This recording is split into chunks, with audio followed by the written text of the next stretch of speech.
I'm Darren Morton. I'm Simon Matthews. This is Lift, The Lifestyle Medicine podcast where we dive into the science of health and wellbeing. Good day, Dr. Morton. Professor Morton. Good day, almost Dr. Simon. How you doing?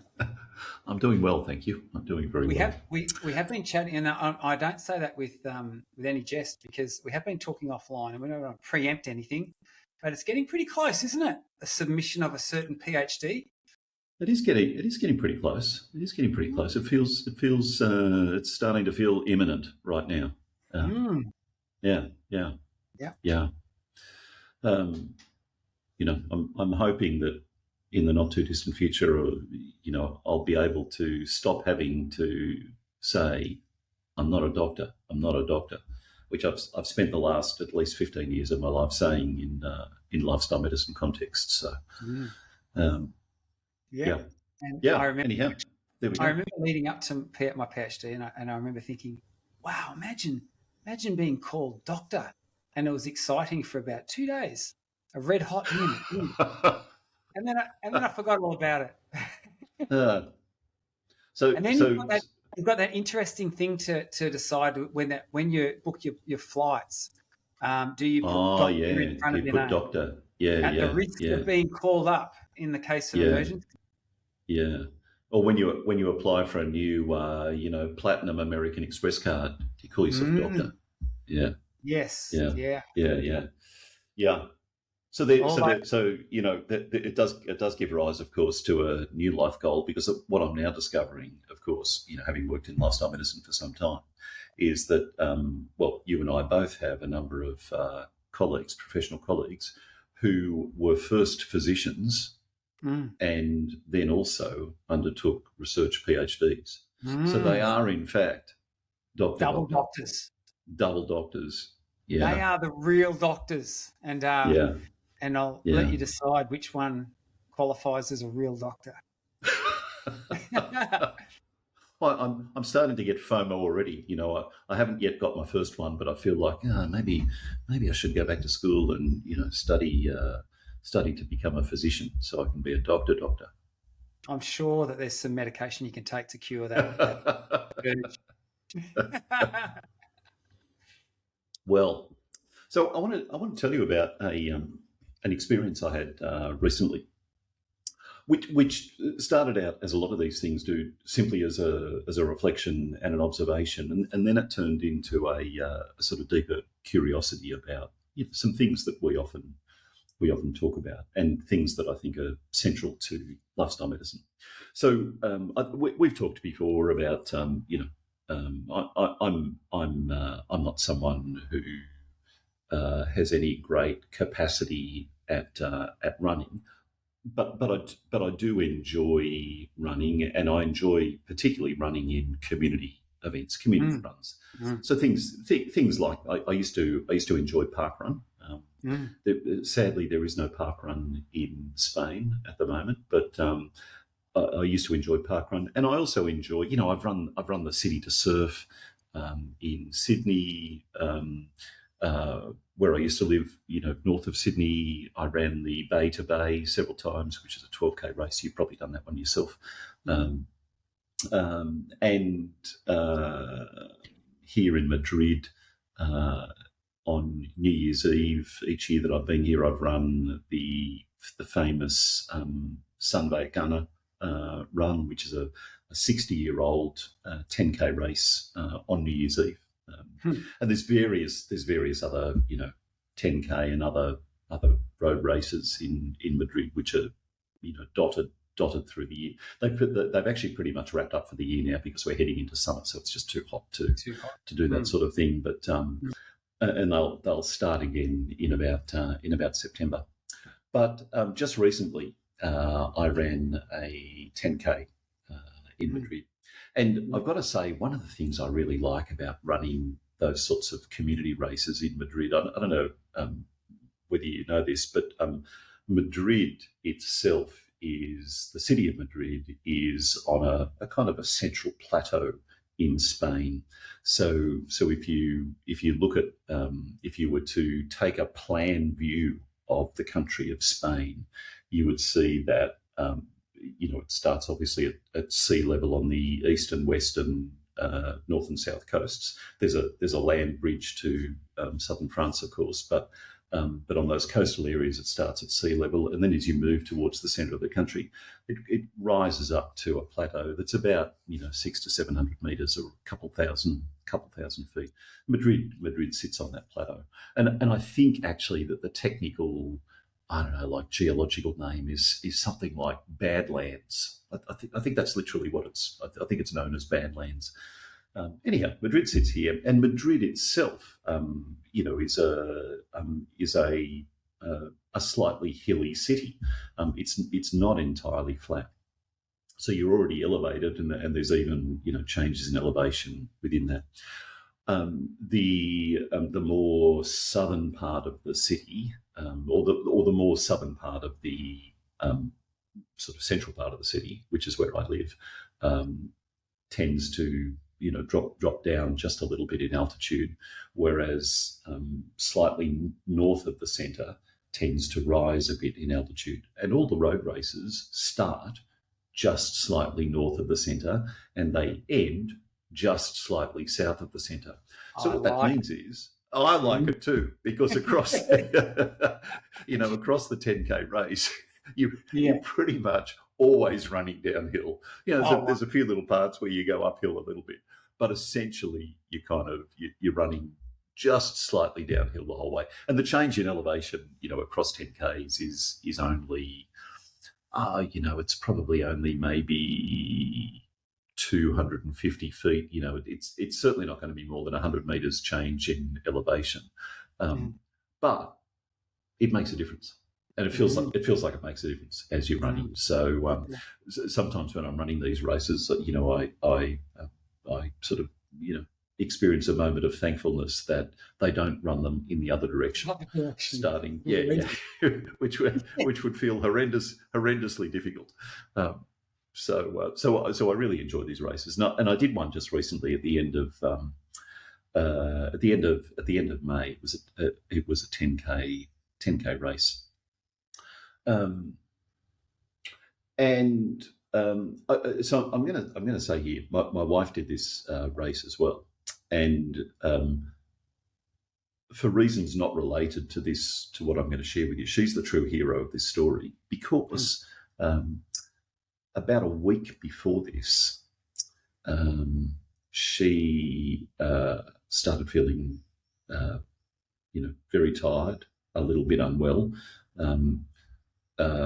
Slept for a long period of time one afternoon, like hours and hours and hours and hours.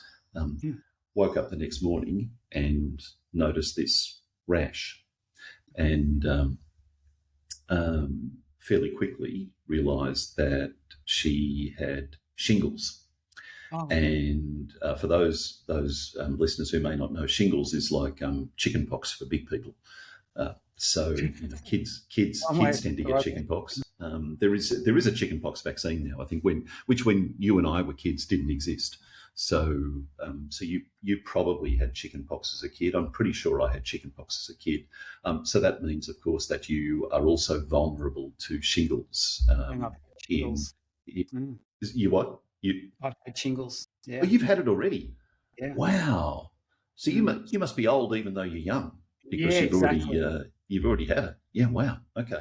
So you'll appreciate this then. You'll appreciate that it's not pleasant. So you get this, it's viral for a start. So you get all those sort of viral symptoms. You get this rash.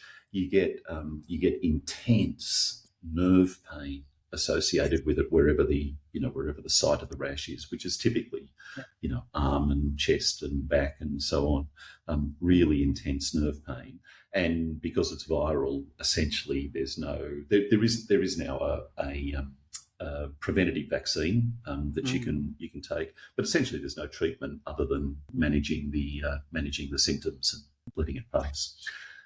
Notwithstanding that, 1 week after the onset of shingles, she completed a 10K road race.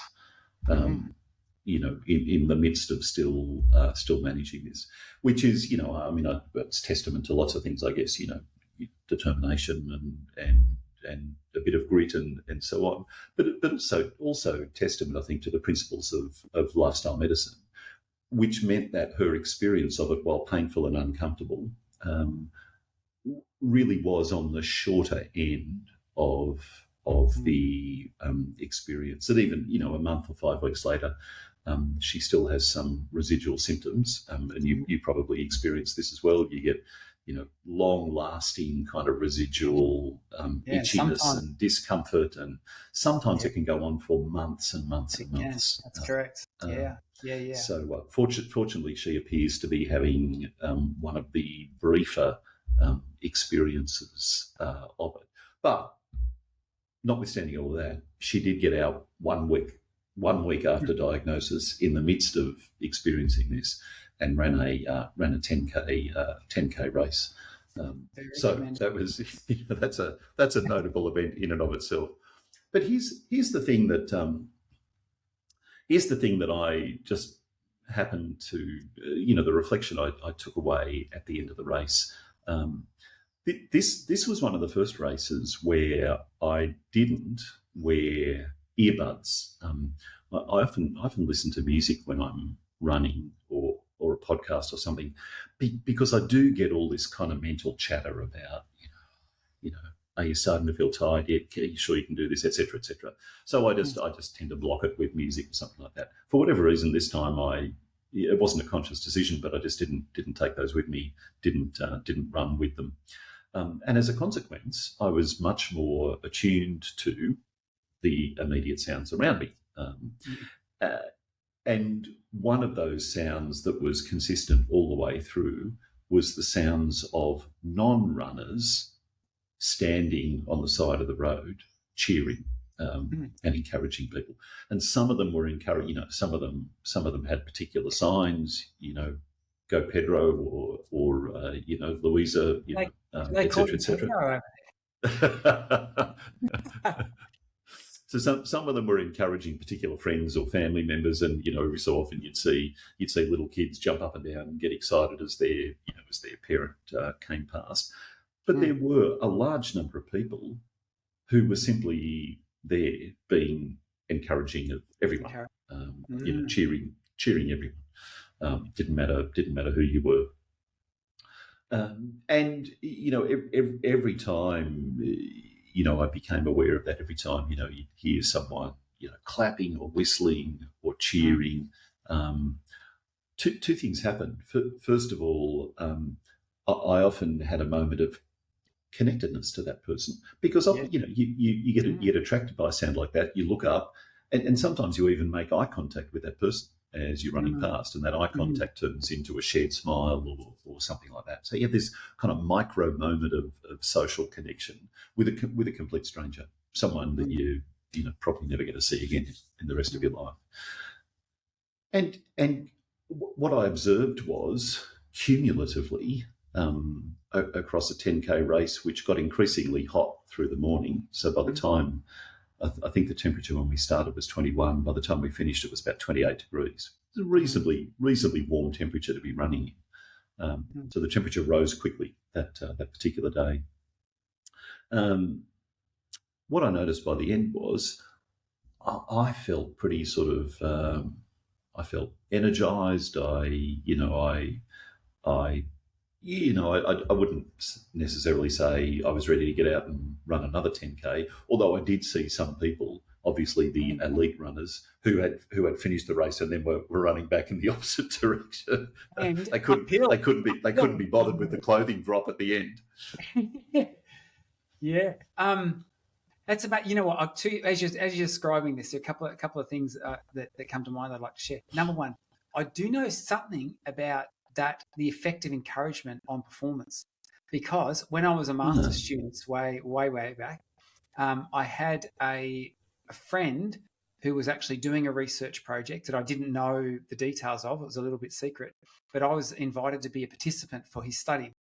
And what we had to do was a VO2 max test. So I don't know if you've ever done a VO2 max test, but essentially they get you on a treadmill and run you to exhaustion. So there are different protocols for it, but typically every minute or two, they just dial up the intensity until you can't go anymore. And you've got like a mouthpiece in, it's collecting your the air you're expiring and all the rest of it. Anyway, you had to do it on two occasions, 1 week apart. And once again, you weren't privy to what the intent of this study was. So you were blinded to the study. But I remember thinking it's odd. Something's odd here.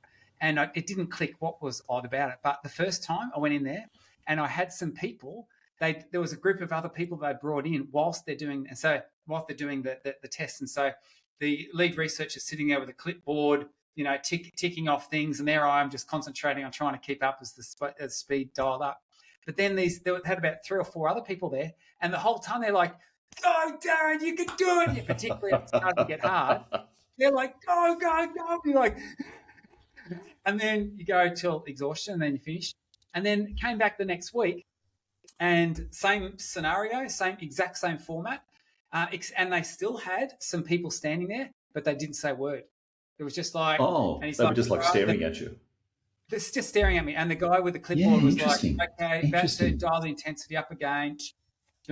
Silence. And I'm like, doing the exact same thing. And so it turned out, as I learned later, the effect or the interest of the study was that verbal cheering, that support that you can get from people. Does it affect you? I'm really hoping you're going to say it made a difference. Okay, so do you want to know what the results were? I do want to know the answer. Yeah, because this is kind of directly connected to what I'm going to be talking about. Yeah.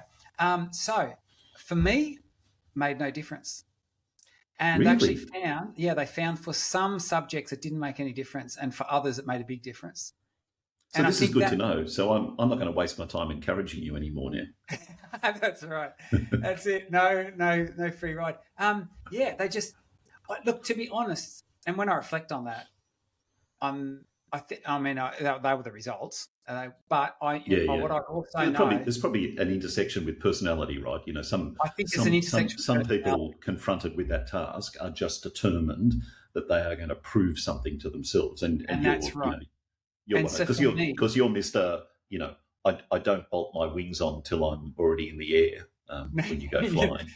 Well, I think particularly at that time, I was doing a lot of athletic stuff and I knew what my VO2 max was. And so for me, it was almost like a determined, what I want to get that again. And you don't know the results till the end, although you could sort of gauge an idea as to how you were going. So I think to be honest, my intrinsic motivation was very high at that period of time. And it was a bit more clinical for me. It was just like, it's get it done.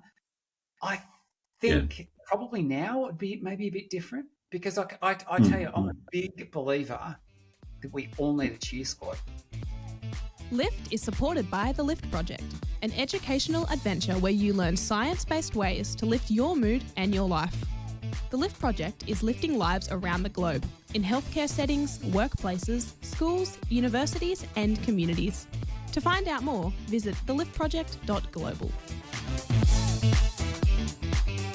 I even use because I run, a fitness class here at the university, and I see this happen. I see people, they're doing activities, and then particularly if I'm there and they're coming, I'll see them like around the oval running, and then they're almost like clutching their chest, like, and then you see them come past, and it's like, yeah, you're looking good, you're feeling, you're strong, look, great technique. The chest comes up, boop, boop, boop, boop, boop, they go again. So, there's no doubt that having that cheer squad, having that encouragement makes a massive difference. I was intrigued by that particular study. Hey, one other. Go on. Little anecdote that I'll add here. You talked about the encouragement of complete strangers. I had a friend who did a full marathon. He went in unprepared for this marathon, and he at about 35 kilometres, that's probably 20-ish miles. He hits the wall, right? So he's depleted his glycogen stores. The wheels have gone real wobbly now and starting. Anyway, he said, and he's quite a mild-mannered kind of person. He's a really likable guy. Anyway, he said that he saw up ahead there was a kid young person holding a plate with sweets on it. And obviously, because when your glycogen levels deplete that low and your brain's crying out for glucose, he said all he could fixate was on these sweets. Anyway, he said that his eyes just lit up, and he said all he could think about, and he said, I was going, and then just as I arrived at the plate, the person in front of me grabbed the last couple, and there I was left with this young person holding this empty plate, looking at me, and he said, and I just lost it. He said, and I'm like, why would you do that to someone? Why didn't you save me some like this true story? And he said the poor kid's like, oh, look, he is just trying to encourage strangers. And he said, I felt so terrible after it. He said my brain just wasn't working. He said I wasn't in a good place at all. But encouragement. We all need it. So you just shared that you run a fitness class at the university, and now I've got this mental image of you wearing short shorts, a singlet top, a sweatband around your forehead, sweatbands on each wrist with a whistle in your mouth. Our listeners aren't going to be not able to not think that now. So I just want to reiterate here that the shorts aren't that short. Just if that's helpful for reframing. The other observation I would have is, in terms of what you told me about your particular results with your friend's master's study, it occurs to me that your friend set out with this dream of demonstrating how important the role of encouragement was in performance. And you promptly ruined it for him by. I was like the study. Probably, he left his academic career because I ruined it. Sorry, go. No, go on. I've got one other short little story which speaks to this very much. I have one of my best mates. He was a cyclist. He used to do a lot of cycling when they were when he was younger. And they got some group cycling. There was a bit of a team of them, and they got some, team cycling gear. It was sponsored by a local business, and anyway, but they went for a ride one Sunday morning down to Sydney, and as they're riding along, there was a parade that was going to be on that particular day, and they somehow, this was well before the parade, they got corralled down the road that the parade was going to be on. And he said, and pretty soon they realised that, hey, wait a sec, what's happening here? We're riding the course that this parade's going to be on. There were barricades down the side of the road, and he said literally thousands of people were waiting for this parade to come. And he said all of us, just these absolute novice, riders, but looked the part because we had our official team tops on. And he said the crowd just went wild because they thought it was the beginning of the parade. And he said they were cheering and there's clapping. And he said we felt like rock stars. He said, and so this is really interesting, and it kind of strengthens the reflection that I took away from this race. So we're talking about encouragement, but encouragement also in this context has a very specific mechanism, and that mechanism is actually a type of social connection. And I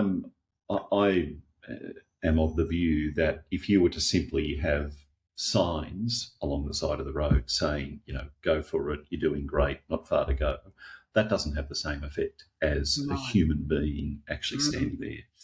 So my experience in running this race was these multiple moments of micro connection through the race, and also feeling the sort of the boost from that as a result. So it really got me thinking after that about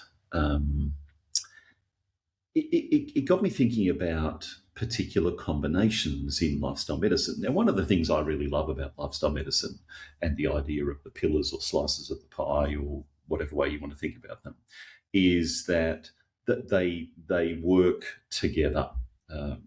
So we're really aiming to address all of these things, not just a single one of them. And the other nice perspective about lifestyle medicine, I think, is that in many ways, if you have the framework clear, where you start doesn't matter. So you can start with diet and then ultimately see changes to your exercise, your sleep, and so on, or you can start with sleep, or you can start with exercise, or whatever it might be. So that's one of the nice principles about lifestyle medicine. Nevertheless, it did get me thinking about whether there are specific combinations of pillars in lifestyle medicine that are particularly useful. And the idea here perhaps is a little analogous to the idea in pharmacology of adjuvant therapies, which I'm sure you're familiar with, the idea that this is the main treatment, whatever this is, and as an adjuvant or helping therapy, this thing also makes some sort of difference. But the adjuvant part is important because the adjuvant itself is not going to do the heavy lifting. You do need that main component, and this component boosts it rather than them being completely interchangeable. So it got me thinking about the idea of social connection as an adjuvant to exercise in particular, to what extent that boosts the outcomes of doing that. And if we couple this with your account of your friend's study, if those social connections mean that I'm going to push a bit harder or perform a bit higher, then arguably I'm getting an increased benefit from that that I might not otherwise if that were absent. But not everything works that way. So, for example, if you've ever tried to run really hard while you're eating a bowl of otherwise very healthy beans, lentils, and salad, that doesn't work so well. No. So it got me thinking about what sorts of pairs might work well. And I've got a couple of ideas here, but I'm interested in your thoughts about, just intuitively, what sorts of pairings of activities in lifestyle medicine might be good partners. That's a great question. I'm sort of running through potential combinations, and I think of sleep and food. And there's physiological reasons for that. When you start when you sleep deprived, ghrelin levels change. That sort of changes your feeding behaviour. There's definitely. But then I think of sleep. Sleep seems to be a bit of a blanket for all. Like I know that when I'm tired, it's a lot harder to exercise. I tend not to. And then, it's interesting at the moment. I'm preparing for my son's wedding next week. We were chatting about this, and it's just chaos. There's so much going on at the moment. And I've been trying really hard to carve out time to do my activity during the day. And there's been a couple of days when I've missed it, and I haven't slept well at all. I lie down in bed, and even though I'm tired, I'm like, I just can't sleep, and it's because I haven't built up enough adenosine to trigger that. So you know what? I'd have to give it more thought in terms of if I think there are particular ones. Even based on what you're sharing, we could perhaps form an hypothesis that exercise is an adjuvant for sleep. It's possible to sleep without exercise, of course. Yes, but perhaps the presence of exercise improves the experience of definitely does. That's sleep.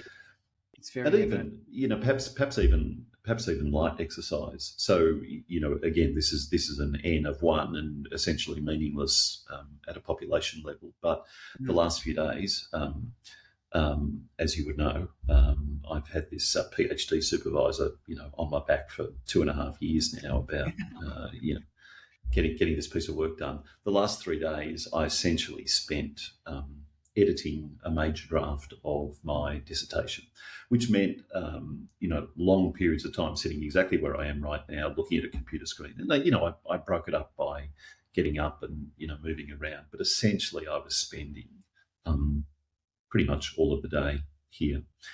Yesterday, by contrast, I finished, I did the final edits early in the morning. I'd finished by about 7:30 in the morning. And I called a friend and actually went out walking while I spoke to a friend. And I engaged in what the Italians call passeggiare, which just means, wandering with no destination in mind. So, I just started walking, really didn't, there were several times where I didn't have any idea where I was in particular in the city. And then eventually, I sort of ended up somewhere familiar and started walking back towards home. Last night, by contrast, before I went to sleep, my trusty smartwatch gave me a notification that said, you've had a balanced day. Not an easy day, not a stressful day, but a balanced day. And then, I went to sleep last night, and my same trusty watch this morning rated my sleep very, very highly, in contrast to previous days. It wasn't terrible the previous days, but it was markedly improved. So, this idea that exercise is an adjuvant to sleep, I think is, a valuable one. Social connection seems to be an adjuvant to exercise. Exercise probably is not an adjuvant to, no, maybe it is. Maybe some light exercise is an adjuvant to diet, because we know, for example, that even if you just take a light walk after a meal, you tend to blunt the postprandial glucose spike. But I would say it would go more strong the other direction. If you're eating better, you're more inclined. I find exercise easier, and same. I would say that sleep probably affects your eating behaviour more so than your eating behaviour affects your sleep. Now, these are huge generalisations, and I'm sure that people would take these concepts to task. But I like this idea where you're going. I think this whole idea of what might be the switch that you could flick that would have this domino effect and cascade to a whole range of different effects. Is there one ring to rule them all? In the Lord of the Rings kind of stuff. And even if there's not a single ring, from a clinical perspective and a treatment perspective, perhaps it opens up the possibility of dialogues with patients about the pairings of things that are most likely to be particularly powerful. So that could be introduced into the clinical conversation. So for example, if it turns out that those micro moments of social connection do actually really act as an adjuvant for exercise, then that could turn into a clinical conversation around that and around supporting that person to identify ways that they can really harness that. Which could look like lots of things. It might look like, for example, not going to the gym alone, going with a friend, or it might look like exercising outdoors with a friend rather than alone. In order to boost that. I like this. I keep coming that phrasing that you said earlier about multiple moments. Multiple micro moments micro moments. Yeah. I really like that. Actually, I haven't heard that phrase used before. I really like that. But I agree with you, and I like the fact that you've talked about how a conversation about, because the truth be told, this is going to be different for different people. I think probably those pairings are different for different people, and what potentially is the one thing that might trigger, a cascade of positive benefits is going to be different for different people as well. But I think, and so I think that conversation piece is really, really valuable. But I think also maybe as a self-exploration exercise, it's probably a very valuable thing to do. Absolutely, yeah. And as we've already seen from your example, in your particular case, multiple micro moments of social connection are completely wasted on you. because Well, no. because you've got some combination of internal I don't know, it's a combination of grit and striving and pushing yourself and wanting to win, wanting to beat that thing that was previously the record. That seems to do a lot of that work for you as an individual, but it's not necessarily going to do that work for other people. No, and you know what? I'd even say that that might be the case for me in the context of exercise, but not necessarily other domains of my life. And because I can think, I love that quote by Mark Twain. Said, I can go for a couple of months on a good compliment, and that's been my experience. Like there are times, particularly like I run a social enterprise.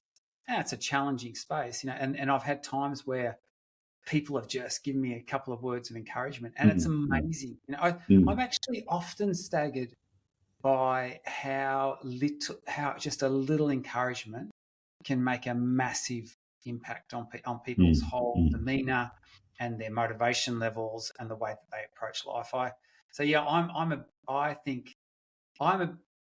think back to my growing up, my mother is an incredible encourager. I think that was one of her. I'm so grateful to her. And my wife and I talk about this often. Mum would just. I don't even know if she believed it. I'm assuming she probably did, but she just would say, "You can do anything." Yeah, you. Did she say? I remember saying to my brother and I, "Are you boys? Oh, you guys are, you're so clever, or are you so athletic, or whatever it might be." You just felt like you had a cheer squad, and I've been very intentional about that as with my kids, that we all need a cheer squad. And I think that one of the most powerful, the most wonderful things we can offer to other people is to be that cheer squad, be that encourager. Yeah, absolutely. Well, here's my offer to you then. In the light of what we're talking about and the idea that there most likely is some adjuvant effect between various pairings of lifestyle medicine pillars. Next time you're having difficulty going off to sleep, give me a call. I'll come over and I'll sit by the bed saying, "Come on, Darren, you got this. Come on, Darren. Come on, Darren, you can do this. You can do this. You can go to sleep, Darren. Come on." Let me reciprocate by saying that you're in the last throes of this PhD. So I just want to say, come on, Simon, you can do this. You can do it. You can do it. It's an exercise in perseverance towards the end, but you can do it. So go well, brother. Lift is presented by Simon Matthews and Darren Morton. It's sponsored by the Lift Project and supported by Avondale University. Music provided by Pixabay. If you have a question or a topic you would like to hear more about, send us an email to podcast@theliftproject.global. The Lift Project. Lift your mood, lift your life.